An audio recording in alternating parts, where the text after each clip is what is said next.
You hear the name Jerusalem and you immediately think sacred, right? For thousands of years, we've called it the city of God, the city of peace. But here's the thing, and it's a big one. For pretty much its entire 3,000-year history, this city has known anything but peace. Yeah, City of Peace. That's the translation we all know. It's this beautiful idea, a name that just echoes with hope and spirituality. It sounds so perfect, so certain.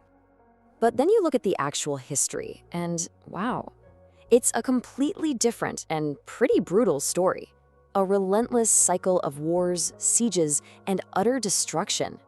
You could say its very stones are soaked in more conflict than almost any other place on Earth.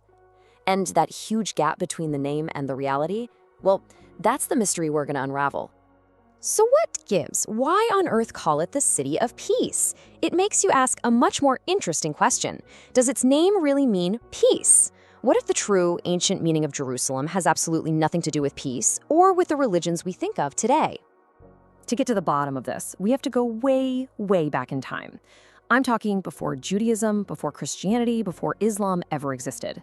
We're going back to a world where the city's name was already ancient, long before it ever showed up in the Bible. Get this, the first time we see this name written down is about 4,000 years ago. Just let that sink in for a second. This is centuries before King David, centuries before the great temples were even an idea. And here's a little twist for you. The first people to write it down, they weren't Hebrews. Nope. The name first pops up in ancient Egyptian texts. And they weren't writing a love letter. These were texts written to curse their enemies. And this is what they wrote down, Uru Shalom. That's it. That's the original name of the city. And the key to this whole mystery is locked inside those two ancient words. So you gotta ask, right? If the name is older than the Bible and the religions that call the city holy, then who in the world came up with it? And what did Urushalim actually mean to them? The answer, it turns out, is hiding in plain sight, in the second part of that name, Shalem. Now, Shalem wasn't an idea. Shalem was a god.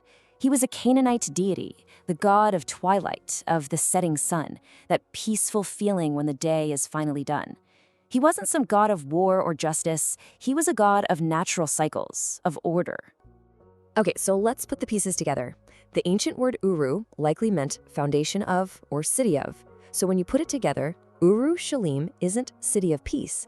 It's foundation of the god Shalim. Or, even simpler, Shalom City. And that's the original truth of the name. Jerusalem didn't start out as a holy city for one universal god. It began as a pagan center, a sacred site for a forgotten god of twilight. So how did the city of a pagan god become this universal symbol for peace? Well, this is where the story takes a really fascinating turn. The name itself got a complete makeover. As the ancient Hebrew tradition took root in the city, they heard its old name. And just listen to the incredible similarity.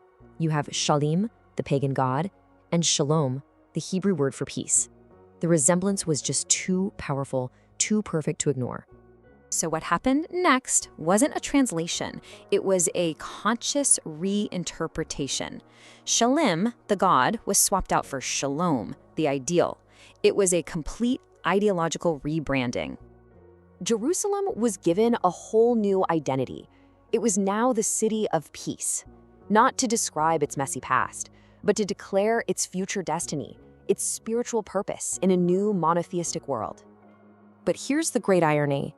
By giving it this incredibly powerful new meaning, it had a violent, paradoxical effect.